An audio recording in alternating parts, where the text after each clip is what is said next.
Hi, I'm David Price. I'm the General Manager of our Strategies. What I want to talk to you about today is a lot of our clients call up, the small business owners, and they really have trouble with managing staff and cancelling discipline. And what I always teach them is the salt shaker theory. This was documented in a book by Danny Myers, who is a New York restaurateur, and it outlines a principle of constant gentle pressure. So you may ask, what is the salt shaker theory? Well, the salt shaker theory is your standard is putting the salt shaker in the center of the table. And you need to understand, as a manager or a business owner, customers, employees are all going to move that shaker so it's off center. So it's not where your standard is, which is in the middle, it's off center.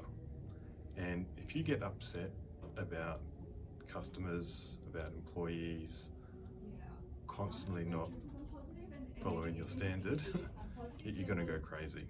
And this is what we see with business owners when they call up for advice to manage employees, is it's the little things. It just irks them. They think their employees are doing it because they don't like them or because they're not following. You need to understand you can't control human nature, and it's always going to be an employee's role, not on purpose, to test your standards and move your standards. So what I want to go through today is the salt shaker theory, and it's called constant gentle pressure. And I'll talk about each one in its entirety, and then we'll sum up how it all goes. So the first concept I want to talk about is constant.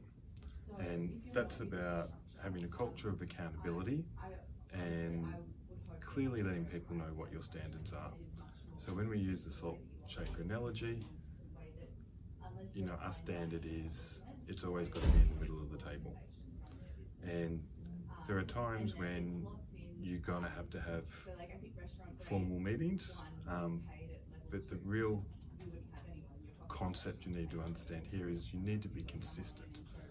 So every time someone moves off your standard, so they move the salt and pepper shaker, you need to be constantly enforcing that, letting them know this is what you stand for, this is what your expectations are, and you can't not pull people up when it's not in the center 6 days a week and then 1 day a week enforce it, because you're sending mixed messages to employees. So this constant method is, it's much easier to constantly have these conversations, constantly moving people back to your standards. Lots of little conversations, and over time it'll get easier. People all the time, this is a really hard management principle to actually imply, but you get it right and you're going to have less issues down the track.